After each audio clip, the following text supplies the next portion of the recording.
That's in California, that's a real big one is homelessness. Is unbelievable. Right. And nobody has an answer. Nobody has an answer for it. Like there was an article today.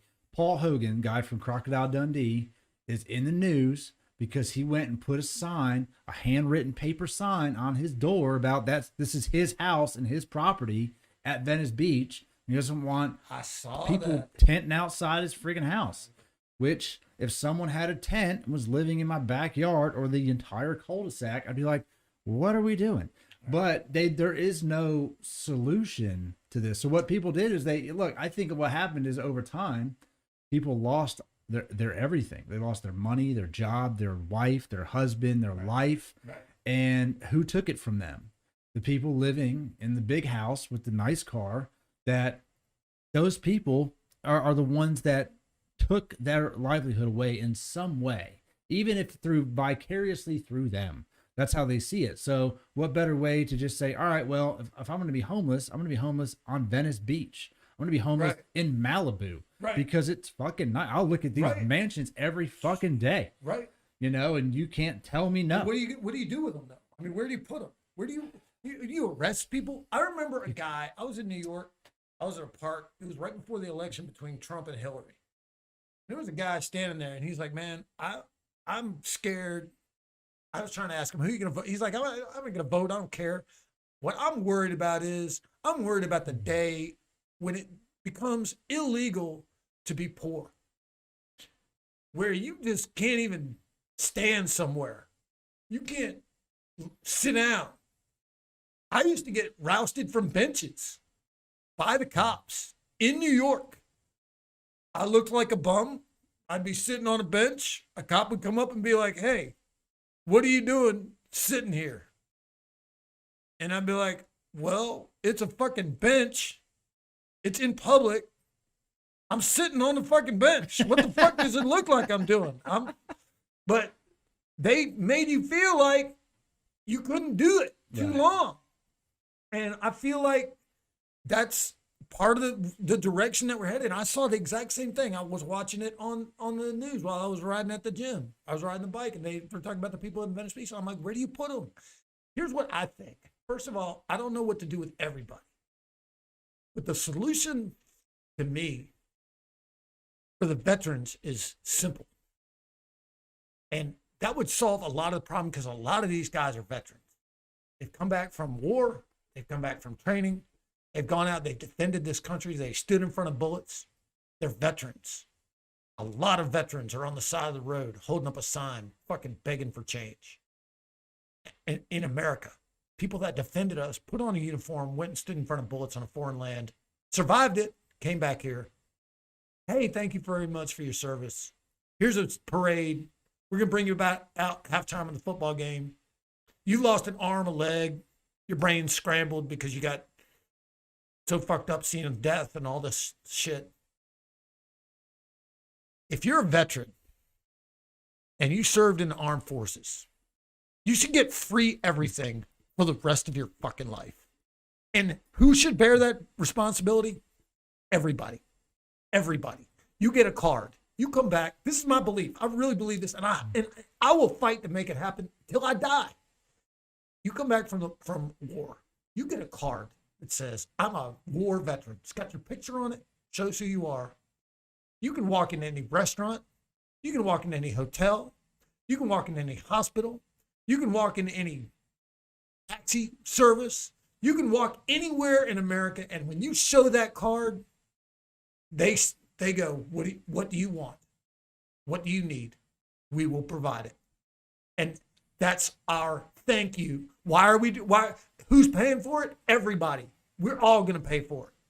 Whoever the business is, whoever we're all going to make that sacrifice for the people that have shed blood, dodged bullets, been blown to pieces, and put themselves back together and come back, and because it's a disgrace that we have veterans that are homeless. Now that I know that's not all of them, but there's no reason in this country that we can't find a solution where we can make sure that everybody has a roof over their head, 3 good meals a day, and we make sure that they don't die of a preventable disease. Yeah, no, that's very fair. The veterans one is that is a, I don't know. I'm not a veteran. I didn't serve in the military. I live vicariously through people who did. It just wasn't my path, but I get it. Like, there's no reason that someone could go out there and you don't even know. We don't even comprehend what they go through. Right. At all. Period. You can't. You can't. You know what? You know how we see it? We see it on a movie screen. First of all, I was in the military. I was in the military. I'm a veteran, but I didn't go to war. And I was shitty. I was terrible. I was the worst soldier. I'm embarrassed every time Veterans Day comes and people are like, "Oh, were you a veteran? Oh, thank you for your service." I'm like, "No, don't thank me. I was very bad. I was in trouble every day, and I didn't go to war." But there were guys that did. And for the guys that did, and not only did they go, man, dude, these guys lost body parts. They're fucked up. You know, they're hurting, and they did it to protect the lifestyle that the rest of us are enjoying right now. And then they come back, and we act like they don't, like they should get everything taken care of by all of us. Whatever business you run. That's a commitment that you make as an American, that if a veteran walks in and he's got his card and he's served in the military, you're going to provide him whatever service you have as a business owner to take care of him. Now, obviously, we don't want anybody abusing it, but how could they abuse that? They would need a place to stay. They need food to eat. They need clothes. They need, I mean, we're not talking about, they can't walk into a car dealership and get a Rolls Royce. Right. But they can get a meal. They can get clothing. They can get medical treatment, and we can provide it, and it can be done. It does seem like there should be, at bare minimum, there should be a place in every state that is no longer used by something, whether it's a hotel or a fucking, conference center, old mall, somewhere that says, you know what, no matter what, you're welcome here. You're welcome to come here, right? Period. You can come stay here. Sign in, check in. We know you're here, and you can live here as long as you need to. Why can't we do that? Why can't we do that?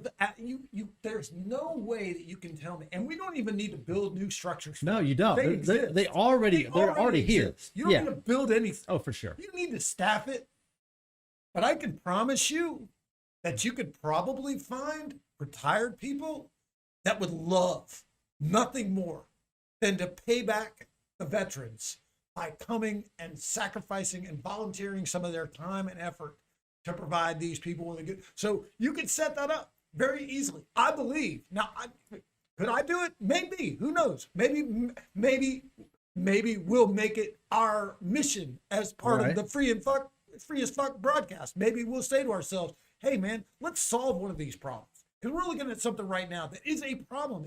There are homeless people all over, and not everyone's a veteran. I get that. God damn, this is America, man. This is America. This is the country that people all over the world are trying to come to. We shouldn't have homeless people. Yeah, no, I agree. There was a good conversation about, it was Sean Parnell, who is also a veteran. He's running for senator in, I can't remember what state, New Jersey or somewhere up there. Sean Parnell. But he went through some shit in real war, and and he's no different than Dan Crenshaw, the one-eyed bandit in Congress. Yeah. It's no different than these guys. These guys are coming back and trying to make a difference in the world that we're in now.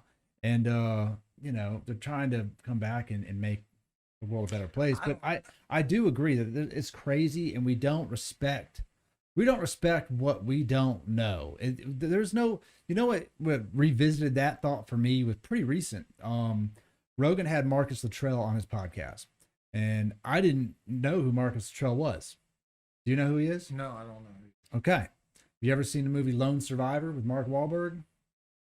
Six Navy SEALs on a mountain. I remember it. I don't think I ever saw it. 2013 or 2015, they did this movie, Lone Survivor, and it was SEAL team gets dropped on the side of a mountain. They've got this mission. They're going there to assassinate a Taliban leader in this little village.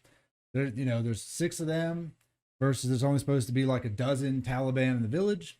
They're on the mountain. Turns out there's more than just 6 Taliban. There's like a little army in the village. Their plan is to, well, we're not going to go through this because we're not equipped. On the side of the mountain, a goat herder sees them, and they grab this guy and they say, what do we do? What do we do with this guy? He saw us. He knows we're here. He's going to go back and he's going to tell them we have nowhere to go. So we can either tie him up. He sits out here. He freezes to death. We can kill him, or we can let him go. The moral decision was we're just going to let him go, and we're going to fall back and we're going to hope for the best. And Marcus Luttrell was the only SEAL to walk off that mountain. Not only the only SEAL to walk off that mountain, they killed all the other 5 SEAL members. They hunted him down. They killed him. It was a battle.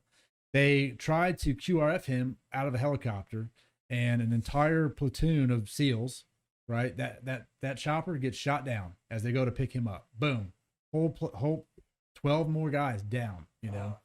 And he was captured. He was down there. The village that was there was I can't remember what the name of the village was, but offhand. But the guy came. This guy came and grabbed him and kept him alive. And part of their forever history is to do no harm to people that do no harm to them. And they protected him against the Taliban. Their little village fought against the Taliban. People died. And the SEALs came in and rescued him. He was the only one to get out. He was shot up. He was leg broken. I mean, he was fucked up bad. And he went back to war after that. He went back, which most people can't just go back. But I heard his story. Fucking badasses. I heard those motherfuckers are. Well, he was on Rogan, and Rogan was talking to him about the movie.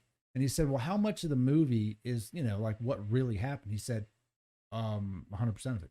It's exactly that. He goes, the only thing that was really different was they came and got me at night. It wasn't daytime. He goes, but we were in fucking hell. It was the hell of a volcano that they came and pulled me out of. And like, there's no way. And he tells the story from that. And then I went back and watched the movie with my son, my oldest son. So we're going to watch this movie because you don't respect the fact that that guy that just sat on Joe Rogan's podcast and talked to him 10 years or whatever, 15 years later, that dude somehow fucking survived that. Right. And he is not the only person to go through shit like that. Right. And some of those guys are homeless. No, dude. They've got nowhere to go. The thing is, and we've been, when I was in the service, not only were we not at war, but there wasn't even really any possibility of a war.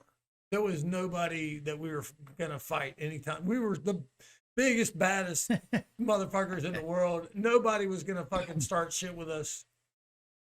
But for the last 20 years, I got out in 88.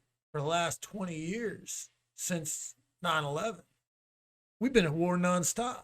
If you've been in the military, and especially if you're in a combat MOS, then you're going to war. You knew it when and we didn't draft these dudes to go. Right. All these dudes, this wasn't Vietnam where these guys were plucked out of their lives and forced to go fight over somewhere. These dudes volunteered. They signed up. They said, hey, man, my country needs me. I love it. I'm going to defend it. They didn't care about a college education afterwards. They said, give me a fucking gun, fly me overseas, and I'm going to fucking fight. And not only that, we weren't even ready to fight the kind of war. We didn't have any fucking idea. These guys were driving around. They're driving over bombs, getting blown to shit. Right. We didn't fucking know. Right. We didn't have any idea what we were getting ourselves into. We were not prepared at all. In fact, the fucking department, the Defense Department Secretary of Defense went over. I'll never forget watching him give a speech to guys in Iraq during the war. And he was like, guys, we just didn't know what it was going to be like for you over here. And I'm like, well, then motherfucker, what the fuck did you send them over there for? You didn't fucking know. You just were like, hey, let's send motherfuckers to go fight. We don't know what kind of battle they're going to be in. We don't know what kind of resistance they're going to face. They told these guys, and I remember all this shit. They told these guys, hey man, you're going to go over there and fight this fucking war and get rid of the Saddam Hussein, and the people over in Iraq are going to fucking hug you and love you and be happy. And they declared victory after 28 fucking days. They were like, we just won. It's all over. We fucking won. And dude, no, we fucking didn't. What we did is we got fucking troops scattered all over fucking Iraq. And then the little groups put bombs everywhere and shot shit at them and threw Molotov cocktails at them and did whatever. Think about what we would do. Think about what Americans would do if we got invaded. And the people that invaded us just raced across America, started out in Virginia, just ran to fucking California, and they were like, we beat them all. We won. We've beaten America. America's down. Dude. We got motherfuckers everywhere that would just be blowing out guns and ammo and bombs, and we know how to make shit in America. We can come up with motherfuckers in America are crafty as fuck. We'd be coming up with all kinds of booby traps and shit. Yeah. They'd be getting fucked up every day. They'd eventually give up. Even if they beat us military, they would be like, fuck, these guys are tougher than we thought. That's what happened over there. And now these guys come back and they're fucked up, man. They drove over bombs. They did all kinds of shit. They got lit on fire by fucking, handmade shit thrown at them. We got to take care of them, man. We can't let those guys, there's no reason for those guys to be standing on the side of the road with a sign asking for fucking change. No, you're right. I mean, I thought for a while that Trump was trying to do something more for veterans. I don't know to what extent he actually got through to doing stuff to help veterans, but it was at least on the agenda. Biden's agenda has nothing to do with it. Nah, it's not on other agendas. They always say it. They say they're going to do something. We're going to fix the VA. I haven't heard Biden say shit about veterans. Well, at this point, and first of all, if you think for 1 second, I think Biden is the solution to any fucking problem. Yeah. He's not. I don't believe that for 1 fucking second. I think he's better than where we were, just in terms of a sense of calm but how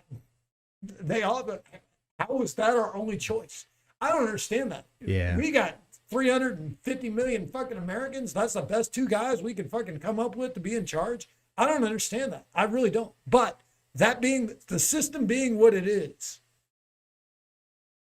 the citizens are going to have to solve this problem. Look, when I was in college, we had a horrible football coach my freshman year.